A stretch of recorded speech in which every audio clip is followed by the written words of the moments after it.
ഇന്നാണല്ലോ വിജയദശമി. രാവിലെ 7 മണിയോട് കൂടിയായിരുന്നു കേട്ടോ ഗ്രന്ഥം എടുക്കലും പിന്നെ അതുപോലെ വാഹന പൂജയൊക്കെ നടക്കുന്നത്. അപ്പം നമ്മൾ ഏകദേശം ഒരു 7 മണി കഴിയുമ്പോഴേക്ക് എത്തിയിട്ടുണ്ട്. അപ്പോൾ അമ്പലത്തിൽ കയറി ഒന്ന് തൊഴുതതിന് ശേഷം വാഹനത്തിൻ്റെ കീ ഒക്കെ വാങ്ങിയിട്ട് നമ്മൾ പൂജയ്ക്ക് വെച്ച വണ്ടി എടുത്തിട്ടുണ്ട് കേട്ടോ.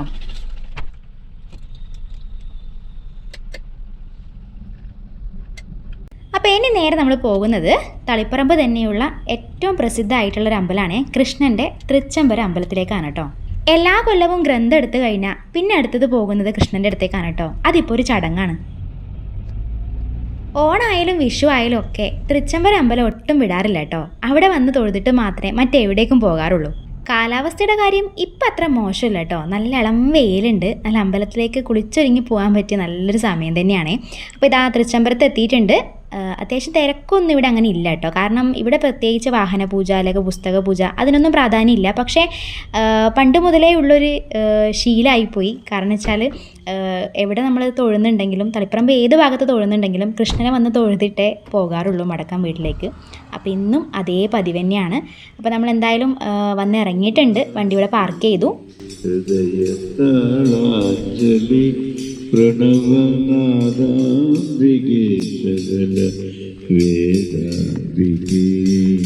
എന്തെങ്കിലും ഒരു വിശേഷ ദിവസമൊക്കെ ഉണ്ടാകുമ്പോൾ രാവിലെ എഴുന്നേറ്റ് കുളിച്ച് അമ്പലത്തിലേക്ക് വരുന്നത് പ്രത്യേക വൈബ് തന്നെയാണല്ലേ.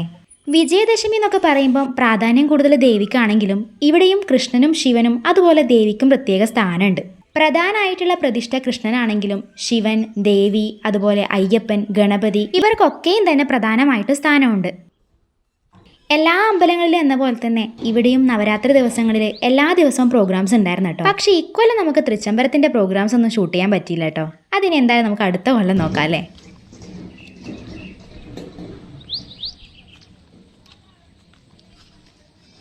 ഇവിടെയും ഇന്ന് പ്രത്യേകമായിട്ട് ദേവിക്ക് പൂജയും കാര്യങ്ങളൊക്കെ നടക്കുന്നുണ്ട് കേട്ടോ. അപ്പോൾ അതുപോലെ തന്നെ ദേവിയുടെ തിരുമുന്നിലായിട്ട് താക്കോല് നമ്മുടെ വണ്ടിയുടെ ഒക്കെ കീ ഇല്ലേ അതിൻ്റെ ഒരു സിമ്പലിലാണ് ഇവിടെ പൂക്കൾ ഒരുക്കിയിട്ടുള്ളത്.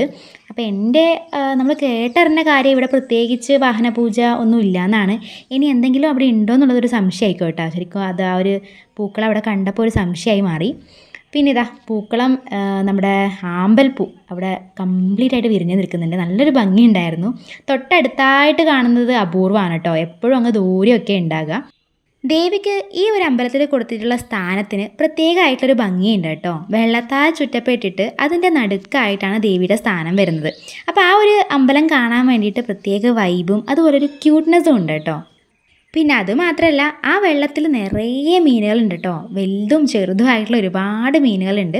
അപ്പോൾ എല്ലാ ടൈമിലും വന്നാലൊന്നും അധികം കാണില്ല കേട്ടോ. നമ്മളിപ്പോൾ ഇന്ന് നോക്കിയ സമയത്തൊന്നും കണ്ടിട്ടേ ഇല്ല.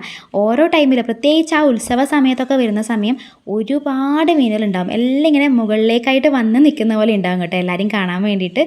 അങ്ങനെ അമ്പലത്തിൽ ദേവിയുടെ ആ ഒരു അമ്പലമൊക്കെ തൊഴുതിട്ട് പിന്നെ നമ്മൾ നേരെ കൃഷ്ണൻ്റെ അടുത്തേക്കാണ് പോയത്.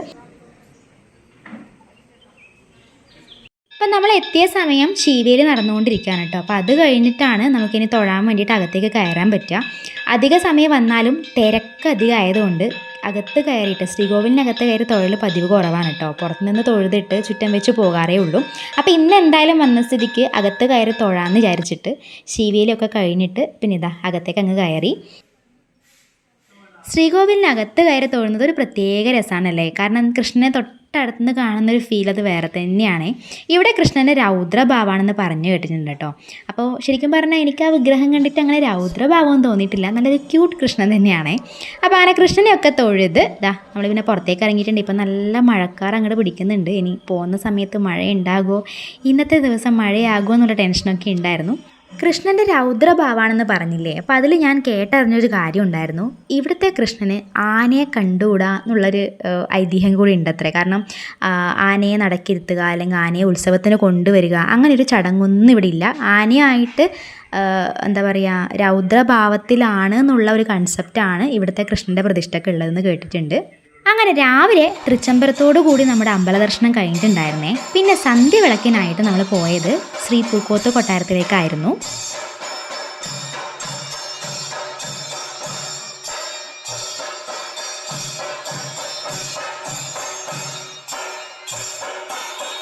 അപ്പോൾ ഇന്നിവിടെ നിറമാലയുണ്ട്. അപ്പോൾ അതിൻ്റെ ഭാഗമായിട്ടുള്ള ചെണ്ടകൊട്ടാണ് നമ്മൾ കേൾക്കുന്നത്. പിന്നെ അതുപോലെ തന്നെ എല്ലാവരും കൂടെ ദീപം തെളിയിക്കുന്നുണ്ട്. വിജയദശമിയുടെ ഭാഗമായിട്ട് നവമിയിലെ ഏറ്റവും പ്രധാനപ്പെട്ടൊരു ദിവസമാണല്ലോ ഈ വിജയദശമി. ആ പേര് പോലെ തന്നെ വിജയിച്ച് മുന്നേറുക അല്ലേ, നമ്മൾ എന്ത് കാര്യവും ശുഭമായിട്ടുള്ള എന്ത് കാര്യവും നമുക്ക് തുടക്കം കുറിക്കാൻ പറ്റുന്ന ദിവസമായിട്ടും ഒക്കെ കണക്കാക്കുന്നൊരു ഡേ ആണ് ശരിക്കും ഇന്ന്.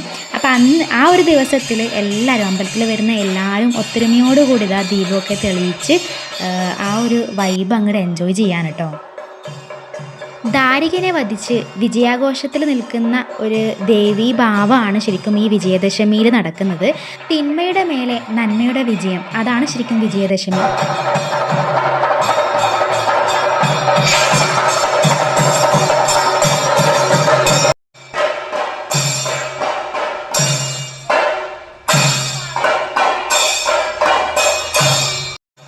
അങ്ങനെ ദീപമൊക്കെ തെളിയിച്ചതിന് ശേഷം തൊഴുത് നിറമാല കഴിഞ്ഞിട്ടില്ല, നിറമാല നടന്നുകൊണ്ടിരിക്കുന്നതേ ഉള്ളൂ. അങ്ങനെ അമ്പലത്തിലെ ദീപം തെളിയിക്കലൊക്കെ കഴിഞ്ഞ് പ്രാർത്ഥിച്ച് ഇനി നമുക്ക് വീട്ടിലേക്ക് പോകണം. ഇനി അടുത്തത് വീട്ടിൽ നമുക്കൊരു ചെറുതായിട്ട് ദീപം തെളിയിക്കാനുണ്ട്, അതും ഒരു പതിവാണ് കേട്ടോ.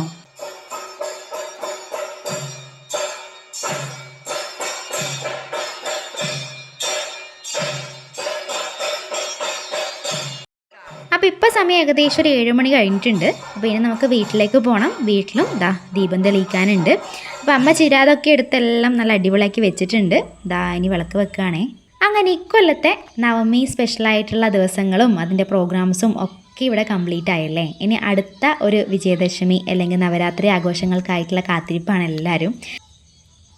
കണ്ണൂർ ദസറ മുതൽ സ്റ്റാർട്ട് ചെയ്ത നമ്മുടെ വിജയദശമിയുടെ അല്ലെങ്കിൽ നവരാത്രിയുടെ ആഘോഷങ്ങളൊക്കെ ഇന്ന് വിജയദശമിയോടുകൂടി കംപ്ലീറ്റ് ആകുകയാണ്. അപ്പോൾ ഇനി നമുക്ക് അടുത്ത നല്ലൊരു വീഡിയോ ആയിട്ട് ഉടനെ കാണാം. അപ്പോൾ വീഡിയോസൊക്കെ ഇഷ്ടമാണെന്നുണ്ടെങ്കിൽ ചാനൽ സബ്സ്ക്രൈബ് ചെയ്യാനും സപ്പോർട്ട് ചെയ്യാനും മറക്കല്ലേ.